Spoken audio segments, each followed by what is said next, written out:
오늘은 누가복음 15장 1절부터 10절까지의 말씀입니다. 누가복음 15장 1절부터 10절까지의 말씀을 한 목소리로 봉독하도록 하겠습니다. 모든 세리와 죄인들이 말씀을 들으러 가까이 나오니 바리새인과 서기관들이 수근거려 이르되 이 사람이 죄고 음식을 같이 먹는다 하더라. 예수께서 그들에게 이 비유로 이르시되 너희 중에 어떤 사람이 양 100마리가 있는데 그 중에 하나를 잃으면 99마리를 들에 두고 그 잃은 것을 찾아내기까지 찾아다니지 아니하겠느냐. 또 찾아낸즉 즐거워 꿰매고 집에 와서 그 벗과 이웃을 불러 모으고 말하되 나와 함께 즐기자. 나의 잃은 양을 찾아내었노라 하리라.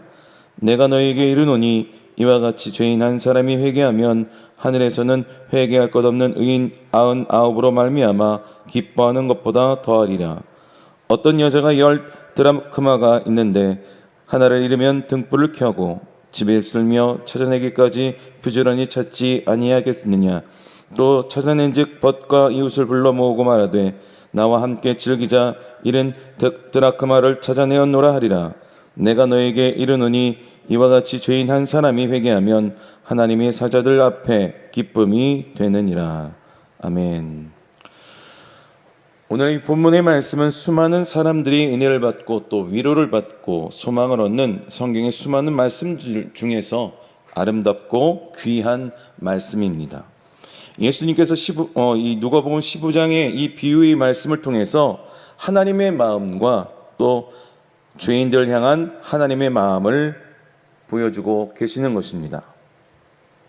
여기서 죄인들이라 말하는 것은 사랑할 수 없는 사람들, 그리고 사랑하기 힘든 사람, 문제가 많은 사람을 가리키고 있습니다. 사실 우리는 사랑할 수 없는 사람들이에요. 아무리 내 자식이라도 항상 부모의 말을 거역하면 그를 어떻게 사랑할 수 있겠습니까? 그렇지만 예수님께서는 이런 죄인들을 사랑하신다 하는 말씀을 간절하게 우리에게 하고 계시는 것입니다. 사랑하는 성도 여러분, 오늘 이 말씀을 통해서 이 어려운 때에 위로와 치유와 소망을 받으기를 주님의 이름으로 축원드립니다. 저는 오늘 본문을 가지고 두 가지 말씀을 드리길 원합니다. 첫째는 죄인을 사랑하는 하나님의 마음입니다. 둘째는 나는 어떻게 해야 하는가? 나의 태도에 대해서 말씀을 드리면서 함께 은혜를 나누고자 합니다. 첫째는 하나님의 마음이에요. 바로 죄인들을 사랑하시는 하나님의 마음인 것입니다. 하나님은 우리를 있는 그대로 사랑하시는 분이에요. 그 죄인이 사랑받을 만큼 변화가 되었든지 의인이 되어서 아름다운 사람이 되어서 사랑하는 것이 아니라는 것이죠.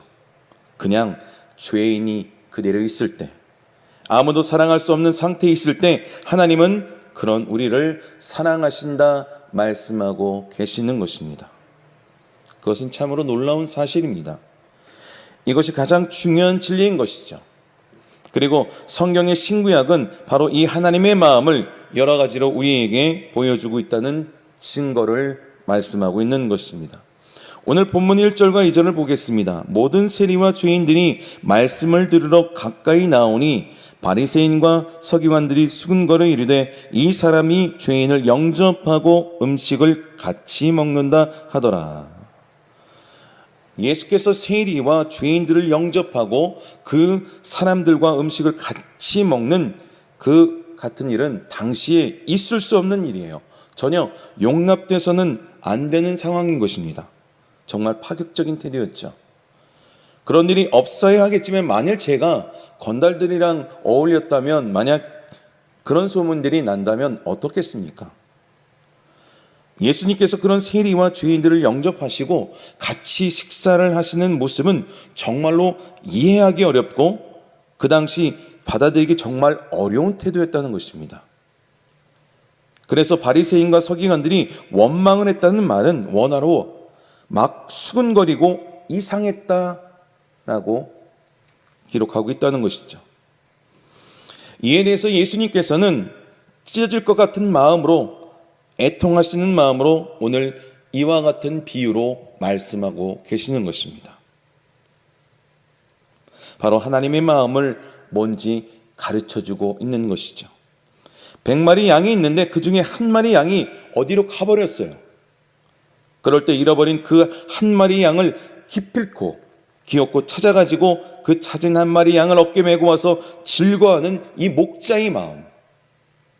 또 10드라크마를 중에 한 드라크마를 잃어버렸는데 그 당시 10드라크마의 이 한 드라크마는 노동자의 한 하루의 품삯으로 보여집니다.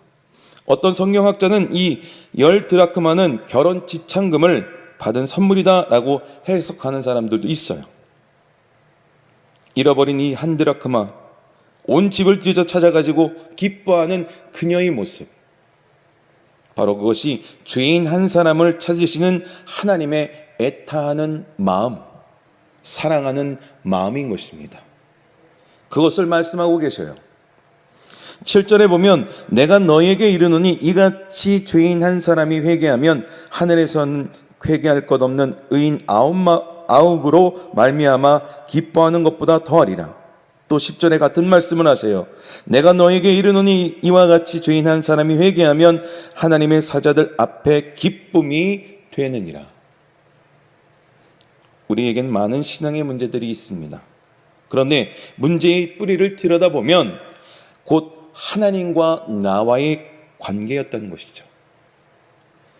분명히 의식하든지 의식하지 않는 간에 사람의 마음 그 심리와 영혼 밑바닥엔 어떤 문제가 있는가 하면 바로 하나님과 나와의 단절된 문제의 원인이라는 것이죠. 하나님께서 나 같은 것에 관심을 갖고 사랑하시는가? 나의 기도에 응답해 주시는가 하는 그게 도무지 믿어지지 않는 것이에요. 받아들이지 못하는 것입니다. 철학적인 용어로 말하면 그런 불안한 마음을 실존적인 불안이다라고 이야기합니다. 사람마다 그 근본적으로 영혼과 심리와 마음 밑바닥에는 불안과 두려움이 있어요. 이런 우리를 향한 예수님께서는 그렇지 않다. 비록 그런 상태에 있을지라도 하나님은 우리를 이런 나를 사랑하는 것을 예수님께서 말씀하고 계시는 겁니다. 과연 나 같은 죄인을 사랑하시겠는가? 우리가 늘 신앙의 문제에 있어서 우리가 고민하는 것이 바로 이런 문제가 아닌가 생각합니다. 저도 저를 사랑하는 것을 잘 모를 때가 있었어요. 특히 제가 이 순복음 도봉교회에 왔을 때 참으로 먼 거리를 오고 가다 보니까 왜 나만 이렇게 떨어져 있는 것일까? 왜 나만 외톨이로 있는 것인가? 왜 이렇게 고독함을 내가 겪어야 하는가? 정말로 끈떨어진 연처럼 이렇게 버티고 견뎌야 하는가라는 그런 고민을 한 적이 있었습니다.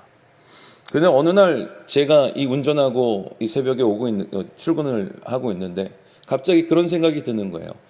나 같은 사람이 어떻게 목사가 됐을까?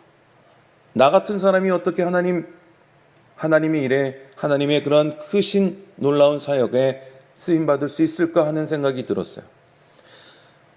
사람이 죽음의 위기를 당할 때 필름처럼 자기의 옛날 과거들이 지나간다고 했는데 사실 저는 그런 위기가 없었는데도 불구하고 갑자기 이런 생각과 이런 신음의 어둠의 그 도로를 달리고 있는데 그런 생각이 문득 과거가 제 눈앞에 스쳐 지나가는 거예요.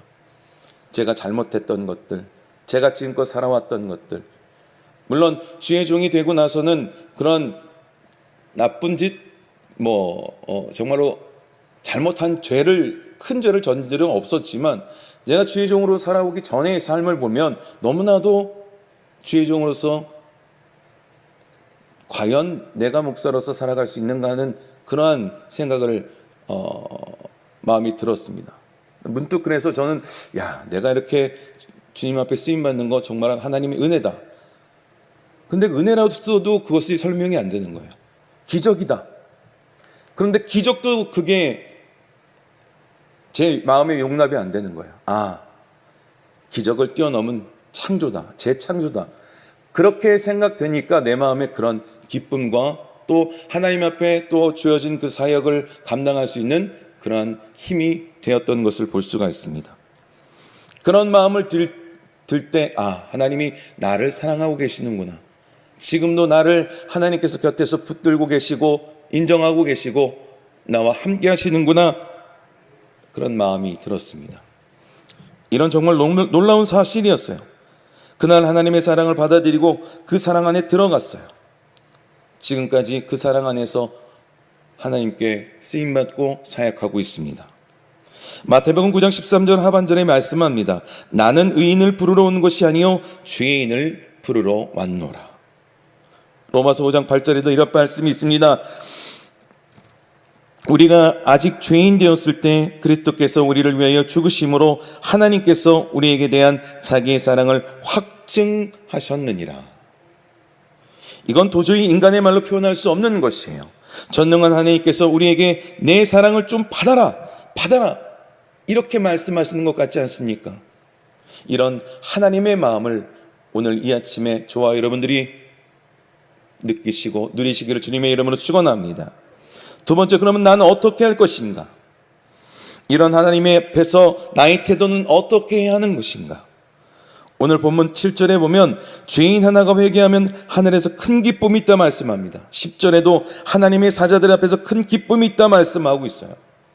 나 같은 죄인 하나가 하나님의 품으로 들어오면 하늘에서는 기뻐하고 내 영혼도 이제 기쁨이 있게 되는 것이고 내 삶 가운데 기쁨의 시냇물이 흐르는 것을 기억하시길 바랍니다.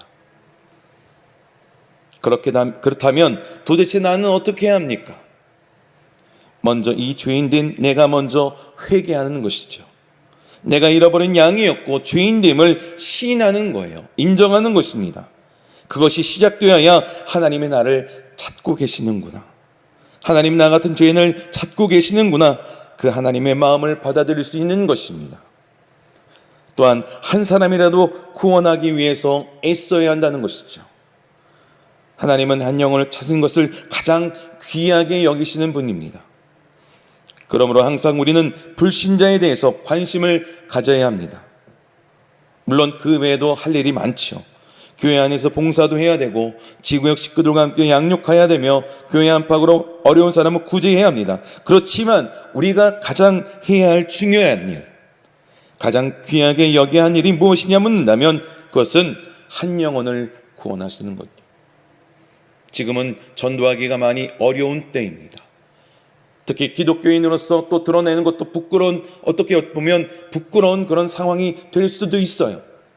그렇지만 우리는 그 하나님의 마음을 기억하고 그 하나님의 사랑을 받은 자로서 한 영혼이라도 구원할 수 있는 그런 믿음이 있기를 주님의 이름으로 축원합니다. 바로 예수님이 그 한 생명을 위해서 십자가에서 죽으셨다는 생각을 갖고 한 생명, 그 한 생명을 대해야 한다는 것이죠. 거듭나지 못하고 믿지 못하는 사람들을 생각하면서 안타까워하고 기도해야 하는 것이 바로 우리의 태도인 것이죠. 저와 여러분들은 한 영혼이라도 구원하기 위해 할 수 있는 노력을 다 기울여야겠습니다. 말씀을 마무리합니다. 우리는 나에게 향한 이 잃어버린 한 영혼을 향한 하나님의 마음을 먼저 알고 깨닫기를 바랍니다. 마치 잃어버린 자식을 찾아 길거리와 산과들을 뛰어다니는 그 부모의 심정으로 같은 하나님의 마음을 우리가 깨달아야 될 줄 믿습니다. 우리도 그 잃어버린 한 어린 양이었어요. 또한 우리 힘을 어디로 사용하고 있습니까? 우리는 잃은 자를 찾기 위해서 시간과 재정과 수고를 들여서 다시 한번 드렸는지를 생각해 봐야 한다는 것이죠. 우리가 애써 한 명이라도 구원하면 하늘에선 큰 잔치가 벌어지는 것입니다. 그것이 주님이 기뻐하시는 일이에요. 한 명이라도 더 구원하기 위해서 우리는 온 힘을 다하기를 주님의 이름으로 축원합니다. 우리가 할 수 있는 모든 노력을 다해 영혼을 구원하는 것이 바로 저와 여러분들의 사명인 것임을 기억하시기를 주님의 이름으로 축원합니다. 기도하겠습니다. 주님, 오늘도 아버지 하나님 그 말씀을 통해서 다시 한번 하나님의 마음을 깨닫게 하여 주심을 감사합니다.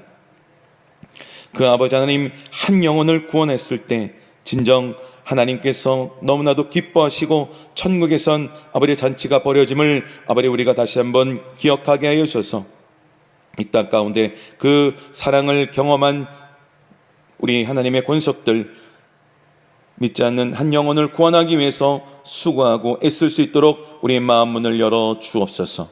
과연 지금껏 내가 무엇을 했는가? 내가 주님을 믿는다 하면서, 내가 신앙생활 한다 하면서 내가 한 영혼이라도 구원하지 않았던 그런 모습이 있었다면 주님, 결단하고 믿지 않는 자에게 복음을 전할 수 있는 그런 믿음과 담대함을 허락하여 주옵소서. 그래야 우리 순복음 도문교회가 더욱더 성장하고 또한 발전하며 많은 영혼들이, 또 길 잃은 그러한 영혼들이 돌아올 수 있는 그러한 교회가 될 수 있도록 주님 붙잡아 주옵소서.